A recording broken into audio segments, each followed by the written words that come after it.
اللہ کریم نے مختلف باتیں بیان کر کے آخری رکوع میں یہ جو رنگ کا ذکر فرمایا نا، تو یہ لگتا ہے پورے پارے کا خلاصہ ہے کہ رب کریم نے فرمایا اصل بات یہ ہے کہ تمہاری سوچوں پہ رب رسول کی توحید و رسالت کا رنگ ہونا چاہیے۔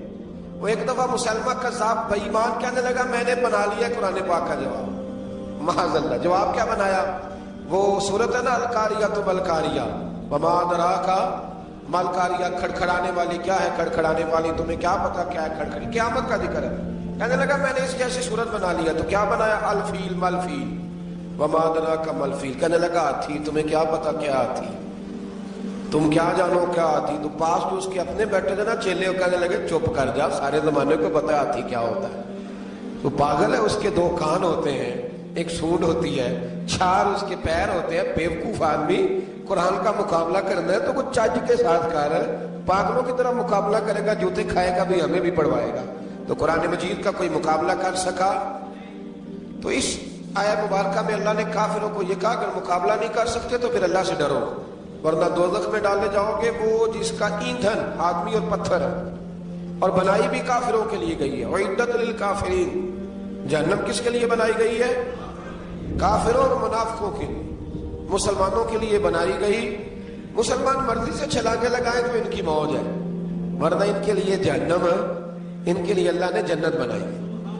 اور یہ بات کرتے ہی رب کریم نے فرمایا اے محبوب علیہ الصلوۃ والسلام، مومنوں کو خوشخبری دے دیں کہ اللہ نے ان کے لیے جنت بنائی ہے، اس میں باغات ہیں، انہیں رزق دیا جائے گا کھانے کے لیے، اور اس میں انہیں پاکیزہ بیویاں دی جائیں گی، اور پھر وہ اس میں ہمیشہ رہیں گی، انہیں اس سے نکالا نہیں جائے گا۔ آگے جو آیات کریمہ ہے نا، اس کے اندر اللہ تبارک و تعالیٰ نے فرمایا ہے کہ اللہ حیا نہیں کرتا سمجھانے کے لیے مچھر کی مثال بھی دینی پڑے۔ فرمایا قرآن سے کچھ لوگ ہدایت حاصل کرتے ہیں اور کچھ گمراہ ہو جاتے ہیں۔ جب لوگ اپنی مرضی کی تشریحات چاہتے ہیں تو گمراہ ہوتے ہیں، اور جب قرآن کو رسول اللہ صلی اللہ علیہ وسلم اور امت مسلمہ کی تشریحات کی روشنی میں سمجھتے ہیں تو پھر اللہ ہدایت عطا فرماتا ہے۔ پھر اللہ تبارک و تعالیٰ نے آگے ارشاد فرمایا حضرت آدم کی پیدائش کا واقعہ۔ کچھ مفسرین نے لکھا ہے اللہ نے مشورہ کیا تھا فرشتوں سے، وَإِذْ قَالَ رَبُّكَ لِلْمَلَائِكَةِ إِنِّي جَاعِلٌ فِي الْأَرْضِ خَلِيفَةً، لیکن کچھ مفسرین کہتے ہیں کہ اللہ کو فرشتوں سے مشورہ کر دے گی۔ اللہ نے فرشتوں سے مشورہ نہیں کیا، بلکہ رب نے انہیں آگاہ فرمایا تھا کہ میں لگا ہوں زمین پہ اپنا نائب بنانے، میں خلافت دینے لگا ہوں زمین پہ۔ اب یہ تو دینے والی کی مرضی ہے نا، اس نے کس کو دینی ہے، یہ تو دینے والے کی مرضی ہے نا اس نے۔ تو کچھ لوگ کہتے ہیں کہ دینے والے سے زیادہ ہمیں پتہ ہے۔ تو فرشتوں کو بھی یہ اجتہادی خطا ہو گئی، کہنے لگے یا اللہ اسے نہ بنانا، یہ فساد کرے گا، یہ خون ریزیاں کرے گا۔ تو اللہ نے فرمایا جو میں جانتا ہوں وہ تم، اللہ اکبر۔ امام راضی فرماتے ہیں جب رمضان آتا ہے تو اللہ فرشتوں سے کہتا ہے ذرا یہ کھول کے دروازے دیکھو نا یہ زمین پہ کیا کر رہے ہیں، تم تو کہتے تھے فساد کریں گے اور یہ سارے تراویح پڑھ رہے ہیں، تم تو گویا کہتے تھے فساد کریں گے اور یہ تو دیکھو گویا رمضان کے روزے رکھ رہے ہیں، یہ تو میری یاد میں نکلے ہوئے، تم کچھ کہتے تھے اور دیکھو میں نے تمہیں کہا تھا نا جو میں جانتا ہوں وہ تم۔ اللہ نے پھر حضرت آدم علیہ السلام کو تمام زمانے کے علوم عطا کیے، علم سکھا لیا۔ تو فرشتوں سے کہا تم بھی ان چیزوں کے نام بتاؤ، تو وہ بتا سکے نہیں۔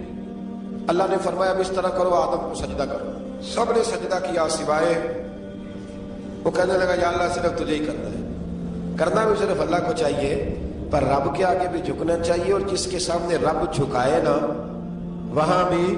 اور یہ جو عاجزی ہے نا، یہ جو جھکنا ہے یہ علم کے آگے ہے۔ ہماری مصیبت یہ ہے کہ ہم علم کے آگے بھی گردن جھکانے کو تیار نہیں ہوتے، وہاں بھی ہم خود عالم فاضل بن جاتے ہیں۔ تو فرمایا کہ سب سے کہا سجدہ کرو، سب نے سجدہ کیا سوائے ابلیس کے۔ تو پھر ہوا کیا وکان من الکافرین، وہ کافروں میں سے ہو گیا۔ پھر اللہ نے حضرت آدم کو اور جناب حوا کو نا مقام دے دیا جنت میں رہنے کے لیے، اور کہا سارا کچھ کھانا، درخت کے قریب نہ جانا۔ ابھی آپ کسی سے کہہ دیں تھوڑا سا کہ پیچھے نہ دیکھنا، یعنی اگر میری سمجھ لیں ادب کی وجہ سے کوئی 1.5-2 منٹ یا 6 منٹ نہیں بھی نہ دیکھے گا تو سوچے گا ضرور کہ پتہ نہیں اب پیچھے کیا ہے، مصیبت کیا ہے۔ یعنی آپ کہہ کے دیکھ لیں کسی کو، پیچھے نہ دیکھنا فطرت ہے نا انسان کی، وہ جستجو کرتا ہے، کہا اس درخت کے پاس نہ جانا۔ تو حضرت حوا سلام اللہ علیہ کہتے ہیں دل میں خیال رہتا تھا کہ آخر ہے کیا درخت کے پاس، یہی انسان کا عقیدہ توحید ہے کہ جہاں سے رب منع کر دے وہاں وہ منع ہو جائے. اور یہ ان کی خطا نہیں تھی، یہ اللہ کی حکمت تھی، چونکہ رب نے تو پہلے کہہ دیا تھا بنایا ہی زمین کے لیے، تو یہ تو سارا کچھ ہونا تھا تو زمین پہ آنا تھا نا. تو حضرت حوا اور جناب آدم کے پاس شیطان آیا، اس کو نکال تو دیا تھا پر ابھی اس کا جنت میں آنا جانا بند نہیں ہوا تھا، یہ بھی اللہ کی حکمت تھی. تو وہ کہنے لگا تمہیں پتہ ہے بعد میں مر جاؤ گے. تو حضرت حوا کہنے لگی کیا موت بھی آئے گی؟ کہاں، اس کی تکلیف بھی بڑی ہوگی، تو پھر بچیں گے کیسے؟ تو کہنے لگے پھل کھا لو اس درخت کا. تو بچنے کے لیے پھل کھایا تھا. جس طرح لوگ آج بہت سارے کام بچنے کے لیے کرتے ہیں پر بچ سکتے ہیں، بچنے کے لیے پھل کھایا تو اللہ نے فرمایا زمین پہ چلے جاؤ. تو حضرت آدم زمین پہ آئے، پھر کئی 100 سال روتے رہے. فَتَلَقَّى آدَمُ مِن رَبِّهِ کَلِمَاتٍ، تو پھر اللہ نے خود ہی جناب آدم کو کچھ کلمے سکھائے. علامہ اسماعیل حقی فرماتے ہیں وہ کلمے یہ تھے کہ حضرت آدم نے میرے نبی کا وسیلہ پیش کیا، اللہ کریم نے جناب آدم کی دعا کو مقبول فرما لیا. پھر آگے بنی اسرائیل کا ذکر آ جاتا ہے. اللہ تعالیٰ نے بنی اسرائیل، آج آپ اسی قوم کو یہودی کہتے ہیں، ان کو اللہ نے اس زمانے میں فضیلت عطا کی تھی بہت زیادہ. تو عرب کے اندر جب نبی پاک علیہ السلام نے اعلان نبوت کیا تو کچھ لوگوں نے یہ کہہ دیا کہ اگر یہ یہودی کلمہ پڑھ لیں گے تو ہم بھی پڑھ لیں گے. تو پھر اللہ نے انہیں یاد کرایا کہ تم اصل میں کیا ہو، تمہیں کلمہ پڑھنا چاہیے. تو اہل یہود کا تذکرہ کرتے کرتے رب کریم نے ایک بات یہ بھی ارشاد فرمائی کہ تم لوگوں کو تو کہتے رہے ہو کہ وہ نبی آنے والے ہیں، وہ نبی آنے والے ہیں، اور جب آ گئے ہیں تو ماننے کو تیار نہیں ہو. تو فرمایا تأمرون الناس بالبر وتنسون انفسکم وانتم تتلون الکتاب، لوگوں کو بھلائی کا حکم دیتے ہو اور اپنے آپ کو بھول جاتے ہو. افلا تعقلون، تمہیں عقل نہیں؟ پھر اللہ نے انہیں یہ بھی یاد کرایا کہ یاد کرو وہ زمانہ کہ جب فرعون نے خواب دیکھ لیا تھا کہ کوئی بچہ اس کی سلطنت کو تباہ کرے گا، تو پھر اس نے تمہارے بچوں کو ذبح کرانا شروع کیا اور تمہاری بیٹیوں کو چھوڑتا تھا.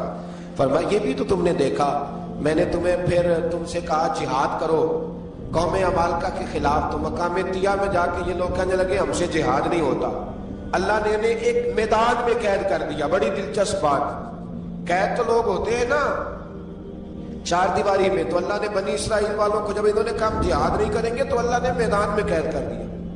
میدان میں، یہ یاد رکھیں، جب انسان اللہ کی نافرمانی کرتا ہے تو اسے ایسی قید ملتی ہے جس کا اس نے تصور بھی نہیں کیا ہوتا. ایک میدان ہے مقام طیہ، قید ہو گئے. سارا دن سفر کرتے تھے، سارا دن، تو رات کو تھک کے سوتے تھے، صبح اٹھتے تھے نا جب، تو وہیں ہوتے تھے جہاں کل صبح چلے تھے. تو رب جب کسی کو قیدی بناتا ہے تو اسے زنجیروں کی، سلاخوں کی ضرورت. دعا فرمائے اللہ تبارک و تعالی غموں سے نجات عطا فرمائے. یہ دعا فرمائے، ایسی قید دیتا ہے کہ جس سے پھر چھٹکارا ہو سکتا. تو بنی اسرائیل کا بہت زیادہ تذکرہ اس بارے میں اللہ تبارک و تعالی نے پھر بیان کیا، اور پھر کہا کہ انہیں جو حکم دیا جاتا تھا یہ اس کی سرتابی کرتے تھے. پھر اللہ نے ان پر ذلت نازل کر دی اور یہ ہمیشہ اس کا شکار رہے. بنی اسرائیل کے اندر ہمیشہ نبی اور بادشاہ موجود رہتے تھے. ایک وقت ایسا آیا کہ بنی اسرائیل میں کوئی نبی نہیں تھے، اور بنی اسرائیل کا جو اپنا علاقہ تھا نا وہ ملک شام ہے. تو قوم عمالقہ ایک قوم تھی اور بڑے سخت گیر لوگ تھے. انہوں نے بنی اسرائیل والوں کے ساتھ لڑائی کی، جہاد کیا اور انہیں ان کے علاقے سے نکال دیا. اور کچھ حضرت یوسف علیہ السلام کے زمانے میں ویسے بھی ایک بہت بڑی تعداد جا کے مصر میں آباد ہو گئی تھی. اب یہ ہوا کہ ان کے پاس کوئی بادشاہ نہیں ہے، یہ بار بار دعا کرتے ہیں، التجا کرتے ہیں. تو اللہ تعالیٰ نے ایک پیغمبر انہیں عطا کیے جن کے مختلف نام کتابوں میں ہیں. صدر الافاضل رحمۃ اللہ علیہ نے تفسیر خزائن العرفان کے اندر ان کا نام حضرت شمویل علیہ السلام لکھا ہے. حضرت شمویل علیہ السلام کو اللہ تعالیٰ نے نبوت عطا فرمائی، اور جب حضرت شمویل علیہ السلام اللہ کے نبی ہوئے، بنی اسرائیل والوں کو یقین آیا کہ اللہ نے الحمدللہ ہمیں ایک نبی کے جھنڈے تلے جمع کر دیا ہے، تو پھر انہوں نے کہا کہ آپ ہمارے سامنے ایک بادشاہ بھی مقرر کریں تاکہ ہم اس کی سرپرستی میں جہاد کریں. جب انہوں نے یہ بات کی تو اللہ تبارک و تعالیٰ نے حضرت شمویل علیہ السلام کے ذمے لگایا. تو ایک اس زمانے میں اللہ کے نیک بندے تھے جناب طالوت علیہ السلام ان کا نام تھا. تو حضرت شمویل علیہ السلام نے انہیں کہا کہ اللہ کریم نے نا تمہارا بادشاہ طالوت کو بنایا ہے. ان کا نام بھی قرآن مجید نے ذکر فرمایا. تو بنی اسرائیل کے لوگ کہنے لگے یہ تو غریب آدمی ہے، وہ بکریاں چرایا کرتے تھے لیکن علم میں بڑے پختہ تھے، وجود میں بڑے طاقتور تھے.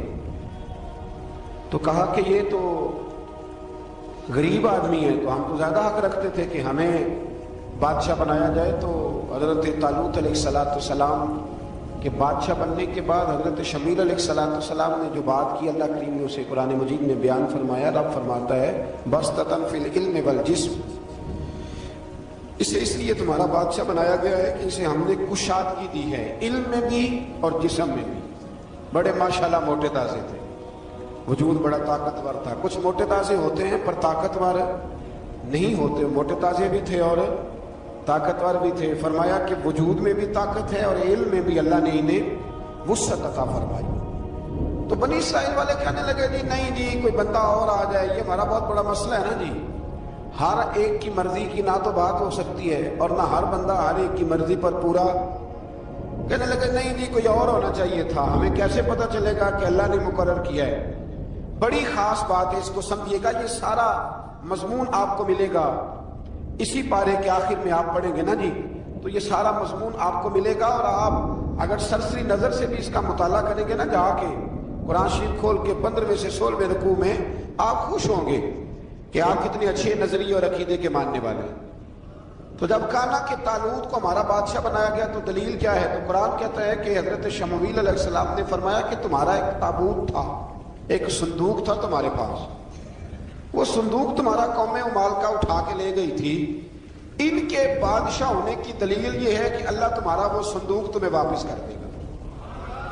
وہ تمہارا صندوق تمہیں واپس کر دے گا. اس صندوق میں کیا ہے؟ وہ حضرت آدم جنت سے ساتھ لے کے آئے تھے. اس میں تھا کیا؟ تو قرآن مجید کہتا ہے کہ اس کے اندر نا حضرت ہارون علیہ السلام اور حضرت موسیٰ علیہ السلام کے تبرکات تھے. تبرکات. کل میں ایک مولوی دیکھ رہا تھا بیچارہ، ایک بندہ نا مسجد نبی کے ساتھ غلاف اور شاید کوئی کفن تھا، وہ مسجد نبی کی دیواروں سے مس کر رہا تھا. تو وہ کہہ رہا تھا نہیں اس سے کیا ہوتا ہے، تبرک کوئی چیز نہیں، اچھے اعمال کی وجہ سے بندہ بخشا جائے گا. میں نے کہا تو مجھے ملے تو میں تجھے بخاری کھول کے دکھاؤں کہ حضرت عبد الرحمن ابن عوف جنہیں حضور نے قطعی جنتی کہا، حضور کے وجود پر کرتا دیکھ کے کہنے لگے حضور بڑا ہی سونا لگ رہا ہے. تو فرمایا تجھے چاہیے حضور مل جائے تو کیا ہی بات ہے. نبی پاک نے عطا کیا تو صحابہ کہنے لگے عبد الرحمن آپ کو تو ضرورت نہیں تھی، آپ کے پاس تو بڑے لباس ہیں، تو یہ کرتا حضور نے قبول کر لیا، کوئی لے کے آیا اور آپ نے مانگ لیا. تو وہ رو پڑے، کہنے لگے پہننے کے لیے نہیں مانگا، یہ حضور کے جسم سے لگ گیا ہے، میں نے کفن بنانے کے لیے مانگا ہے. تو کہتا ہے حضور کے تبرک میں خیر کوئی نہیں.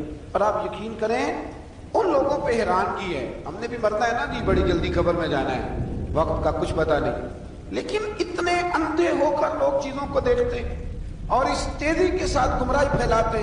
مجھے باقاعدہ کسی نے ویڈیو بھیجی اور کہنے لگا یہ دیکھیں کتنی اچھی بات کر رہا ہے، لوگوں کو سمجھائیں. تو میں نے کہا نہیں اس کو سمجھانے کی ضرورت ہے. اور میں نے اس کو دیکھا ہے، وہ جو لال رومال والا میں نے دیکھا ہے، وہ ڈھونڈ ڈھونڈ کے جاہلوں کو پکڑتا ہے، تلاش کرتا ہے، اور اگر کوئی مل جائے بات بتانے والا تو پھر وہ خود پکڑا جاتا ہے، اور کئی دفعہ پکڑا گیا تو نکل گیا ہے. اللہ تعالی ہمیں سمجھنے کی توفیق دے، ہم سیانے ہو جائے تو یہ دور دور تک نظر نہیں آئیں گے انشاءاللہ. تو وہ تابوت آئے گا بنی اسرائیل والوں سے کہا. تابوت میں کیا تھا سن لو، اور یہ قرآن مجید ہے. آج میری ماننا یہ 15 میں سے 16واں رکوع ضرور ہی پڑھنا کہ وہ آخر تابوت میں کیا تھا. کھولنا ذرا. قرآن مجید کہتا ہے کہ حضرت موسیٰ علیہ السلام اور حضرت ہارون کے تبرک تھے. تو تبرک کیا تھے؟ تمام مفسرین نے لکھا ہے کہ حضرت موسیٰ کا ایک کرتا تھا، ایک ڈنڈا تھا، جوتے تھے، اور جناب ہارون علیہ السلام کا امامہ شریف تھا، اور تورات کی کچھ تختیاں تھیں. تو اس کا فائدہ کیا تھا؟ اس تابوت کا فائدہ یہ تھا کہ بنی اسرائیل والے جب اپنے دشمنوں سے لڑتے تھے تابوت سامنے رکھ کے دعا مانگتے تھے، اللہ انہیں کامیابی عطا کر دیتا تھا. تو قوم مالکوں کو بھی پتہ چل گیا کہ صندوق میں کچھ ہے جس کی وجہ سے یہ کامیاب ہو جاتے. وہ صندوق اٹھا کے لے گئے. اب ان کی کم بختی یہ، کم نصیبی یہ، انہوں نے جا کے اسے روڑی پہ پھینک دیا.